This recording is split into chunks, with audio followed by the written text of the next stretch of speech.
বেদাতীদের কাছে আরবি ভাষা শিক্ষার কোর্স করা যাবে কি? বেদাতীর কাছে আরবি ভাষার কোর্স না করাটা হচ্ছে নিয়ম, আমি বলবো। কারণ এই জন্য বেদাতীরা কি করে, মানে আরবরা বলে এটার ভিতরে যে ভালো কিছুর ভিতরে খারাপ কিছু ঢুকিয়ে দেয়। যখনই কোনো একটা উদাহরণ আসবে ঘুরে ফিরে তারা কি করবে, এমন উদাহরণ দিবে যে উদাহরণটা সরিয়ে বিরোধী। যেমন আমি উদাহরণ দিচ্ছি, বলবে যে একটা উদাহরণ দিলে বুঝবেন, যে বালাগতের উদাহরণ দিচ্ছে, আম্বাতার রাবিউল বাকল, বসন্তকাল কি সুন্দর ফুল ফুটিয়েছে।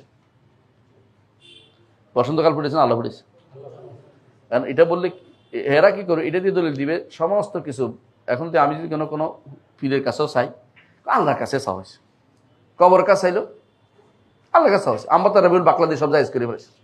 আচ্ছা, আম্বাতা রাবিউল বাকল হচ্ছে স্থানের সাথে সম্পর্ক। এই সময়ে আল্লাহ তাআলা বসন্তকালে ফুল ফুটেছে, এটা বোঝা উদ্দেশ্য। কিন্তু এর সময়ের সাথে অথবা কারণের সাথে সম্পৃক্ত করা। কিন্তু কবর তো কোনো কারণ না, পীর তো কোনো কারণ না, বুঝেন না কথাটা? এই কারণ দিকে সম্পৃক্ত করাটাও সবব শিরিক হয় কখনো কখনো। ছোট শিরিক তো বড় শিরিক পর্যন্ত হয়ে যায়।